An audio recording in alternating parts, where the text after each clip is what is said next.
Thank you, Brigadier. As I was saying, I will just refer this court to, I'll read it to record, the part that would later on form part of my argument. This has already been admitted as Exhibit ZZ3A. I'm following, my lord. Yes. This is the part that I would want to read into record, that I will come and argue later on it. It starts on paragraph 3, and it reads thus. I am a group leader at Graf Reinet Detective Unit, and as such oversee all the daily tasks and duties of the detectives under my command. Should I continue, Mr. Interpreter?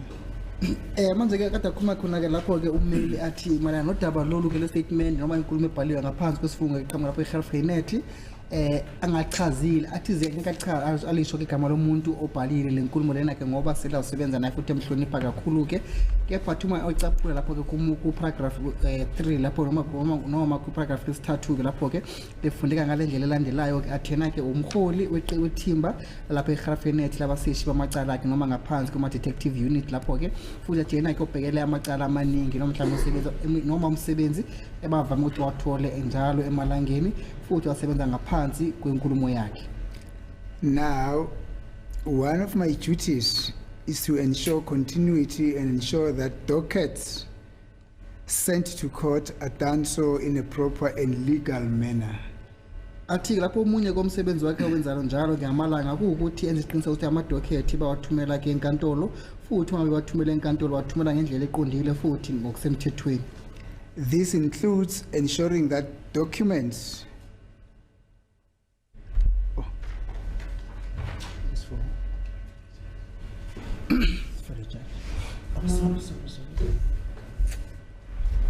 No, what's the status of this? Is it an affidavit? What is the status of it? Because I'm told by you that you don't want to disclose who deposed to the affidavit. my You're lord, saying this court must accept an affidavit which is nameless. What is the status? I want to know. it has already been handed in as an exhibit. No, it has not been read. Yes. Now I'm reading it under Yeah, cross-examination. but you must read the proper affidavit. This is an affidavit, man. You must mention the name of the man. As it please the court. My name I'll- is I'll do so. the chairman of what. I'll do so, my lord. Because I assume that by virtue of the fact that it is already part of the record, the information that I'm omitting is also automatically part of the record. But nonetheless, I'll It was start from never the read, that beginning. thing, please. Can't be part of the record. It was never read. Mr. Baloi, was that affidavit read? No, the affidavits were just handed up. That's it. I'll start from the beginning, my lord. It says, Harold Stephanus Kruger declares under oath in English that I'm an adult male born 1973 0716 with identity number 7107 165 255080 and resides at 14 Lobsher Street, Graf Reinet, with cell phone number 073 508 8049. I am employed as a detective warrant officer at Graf Reinet, South African Police Services Detective Branch, Oval Drive, Graf Reinet, with telephone number 043 807 6454 and personal number 046 904 5/-1. La khona ke inkulumo lapho ebhaliwe ke bhala ko Harold Stephenis Kruger ebhala ngelimi lesingisi ke bhala ngaphansi kwesifungeko yasho ukuthi na ke umuntu wesilisa ke omdala ke bambeletha ngelanga la nge-16 ngenyanga esikhombisa ke ngomnyaka 1973 futhi bhala ke imininingwane yakamazisi wakhe noma inombolo zakamazisi wakhe lapho ukuthi 7107 16575508 0 athi ngihlala ke na enumber 14 Lubach Street lapho ke Grafreinet 14 nombolo zocingo lakho ezibhaliwe lapho ke kuthi 0735088049 futhi uyasho khona njalo ukuthi nosebenza njenge detective warrant officer ngaphansi kwesikhumulo samaphoyisa saseGrafreinet lapho ke athi usebenza ngaphansi kwe detective branch yase Oval Drive lapho eGrafreinet futhi zikhona ke inombolo zocingo lakho ezibhaliwe ke lapho ke futhi nenombolo zokusebenza kwakhe ke usho ukuthi personal number ke ngesingisi. Now, paragraph 2, he says, save where the converse appears from the context, the facts contained in this affidavit fall either within my personal knowledge and are to the better of my belief both accurate and true, and that I will be liable for prosecution if any fact contained herein is to my knowledge and or belief false and inaccurate. Article konke lokho kubhaliwe la ngaphakathi kwale nkulumo la siqhamuka kena ke futhi yasho khona ukuthi malana nodaba olubhaliwe noma uqhukethiwe kula affidavit loluke liqhamuka kulwazi lwakhe ke futhi yasho khona ukuthi nanoma yena ngaphansi kwesimo singcono sokuthi yakholwe nokuthi konke kubhaliwe ngalana kwiqiniso lonkana futhi ngabe ukukhulumeka amanga akhe futhi lapho yena ngathwe angashushiswa noma ngathwe icala ke lapho ke futhi yasho ukuthi mangabe nikeze imininingwane engaqondile lapho ke nakhona angashushiswa. Thank you. Paragraph 3. I'm a group leader at Grafreinet Detective Unit and as such oversee all the daily tasks and duties of the detectives under my command. Athi lapho ke uyena ke umholi wethimba ke lapha eGrafreinet labasithi bamacala ke lapho ke athi umsebenzi wakhe wenza la njalo emalangeni ukuthi isiqiniseko sokuthi lapho ke amadocument abawunikisa lapho enkantolo futhi ngendlela elungile ke esemthethweni.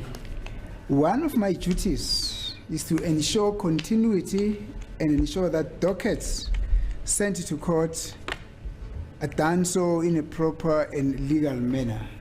Athi omunye komsebenzi wakhe ukuthi enze isiqiniseko sokuthi ngaphambi ukuthi amadocument ahambe kwamikisa enkantolo ke ukuthi bawahambisa ngendlela eqondile futhi nangohlelo olulungile futhi ngendlela yakhe esemthethweni.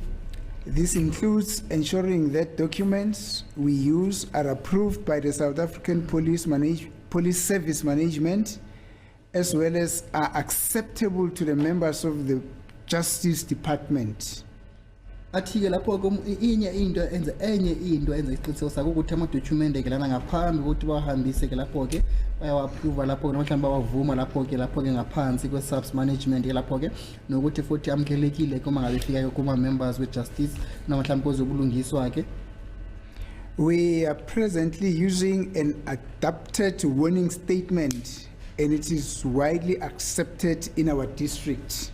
Athi lapho basebenzisa ke wona ke warning statement ukuthi bayenze ushintsho la mhlawumbe bayenze bathi bayi-adapta ke ngesingisi ke lapho ke futhi athi bayivumile ke ngaphansi kwesigodi sabo noma ngaphansi kwendawo asebenza kuyona. Paragraph 4, it reads, the advocate of our regional court at the time of introducing the updated warning statement, Mr. D.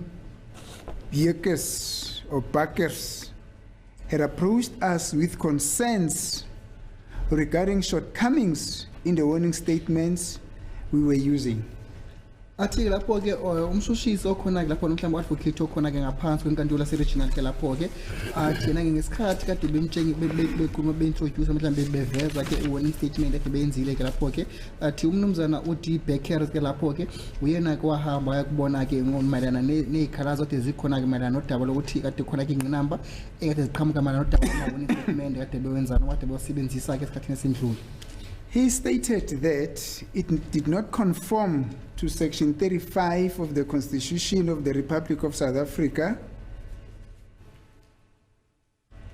washo ke lapho ukuthi na ke lokhu kade kungekho ke mhlawumbe noma kade engasenzi kodwa ngeke isiqiniseko salokhu ngaphansi kwezomthetho ke umthetho ka section 35 owela ngaphansi kwele kuzamalungelo alana ke eNingizimu Afrika. A short while later, we received the present warning statement from his office, and in conjunction with myself, we managed to compress the contents into the present 3-page document, which encompasses all the requests of the court. Athi ke ngemuva nje kwesikhathi lesincane ke bona bathola lokhu ngesikhathi othola le hlelo lo statement ke lapho ke office labo ke lapho ke bona bese basijwayeza lokhu ke futhi nabanye bekhona ke ngaphansi kwethimba lakhe ke ekuthize basebenze ngalokho futhi luwela ngaphansi kwalamakhasi amathathu ade bawatholile. Each police station had previously used a standard warning statement which was in both English and Afrikaans, but this one did not conform, so we discontinued the use of that one and opted for the new revised one, which is presented only in English as per national instruction. Athi ke lapho ke bona ke baqhuba noma isikhumulo sesiphoyisa ngasinye ke lapho kade sikhona ke ngesikhathi esinduleke baqhuba basebenzisa lapho ke standard warning statement lapho ke ngesikhathi noma kade sibhaliwe ke ngolimi lesingisi futhi ngolimi lwesibhunu lomlo Afrikaans ke lapho ke athi kwenza ukuthi bengaqhubi lokuphansi kwalodaba lolusha ke kade qhamukile ke kubona ke futhi bona baqhubeka basebenzisa ke lela ke beyitholile ke warning statement kuphela kade bhalwe ngolimi lesingisi ke ngoba kade qhamuka lapho ke national ngonoma qhamuka ngemuva kwama national instructions. Attached, find a copy of the warning statement currently being used at Graaf Reinet South African Police Services. Athi ke thola le copy ke le warning statement kade ifakiwe qhamuka lapho ke Graaf Reinet subs. And it is indeed attached as an annexure to this affidavit. And then paragraph 4, he says, I know and understand the contents of the above statement. I have an objection to taking the prescribed oath. I consider the prescribed oath to be binding on my conscience, so help me God. There's a signature there, and there is also the Commissioner's Office's stamp and date there. I may read it for the sake of completeness. It reads as thus: I hereby certify that the deponent has acknowledged that he knows and understands the contents of this declaration, which was sworn to before me, and the deponent's signature was placed thereon in my presence at Graaf Reinet on this 21st day of January 2025 at 14 hours 35 minutes. There's the Commissioner of Oath there. Unfortunately, I can't see the name. It's a name that was fixed on the affidavit on a stamp. It's very faint, but it's at Graaf Reinet Detective Branch Oval Office. Thank you. Lapho ngaphansi paragraph 4 kulakho athathe khona ke isifungo futhi asho ukuthi akana inkinga uthathe isifungo ke lapho ke futhi akuvuma ukuthi konke lokubhaliwe lapho qhamuka kena ke emcabangweni wakhe futhi iyayigoma ukuthi uthathe isifungo lapho ke bese ngenzansi lapho ke la wasayina ke lapho ke bese ke move uthi asayinde ke lapho kwakho khona ke commission of oath nayo ke yona esayindile ke lapho ke yase Graaf Reinet Detective Branch Oval Drive. Thank you, Brigadier. As I've said, I just wanted to read this into record so that I come and argue heavily on it later on. I've noted my note. Thank you, Brigadier. May I request, my lord, an indulgence from Mr. Sibia? I think we're just about to conclude our cross-examination.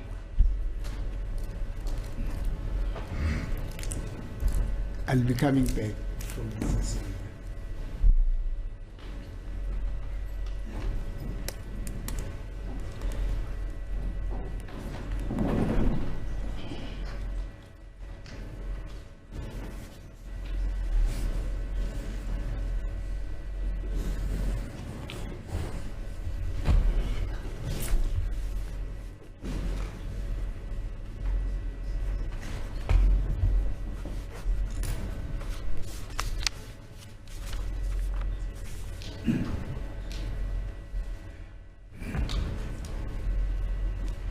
Thank you, my lord. Brigadier, indeed, that will conclude my cross-examination on behalf of accused number 1, as it has been pending for some time. However, it is on the right that there is still some information that we requested relating to the AVL of the Morovia High Kills, whose response we have not yet received. We're looking forward to receiving that information, but thank you for now. Athiko uyabonga ke ummeli futhi kade qedela ukuthi akubuze imibuzo emalana nomnumzana koSibiyaka lapho ke ukuthi kunodaba ke kade belicelile ke lo le no mudaba lokushicela kwemoto kusho ukuthi AVL records imoto ade zikhona ke kulecala leli ke futhi athi basakathuli ke iminingwane leyo ade becelile. And over and above that, Brigadier, we probably will be waiting to hear the arrangements that have been made for the court to visit, to have an inspection in loco on that disputed area where allegedly Mr. Sibiya was taken to and assaulted. Thank you.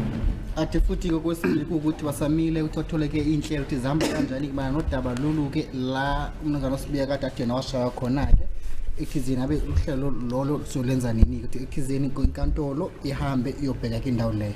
Thank you, my lord. That concludes my cross-examination. Any re-examination?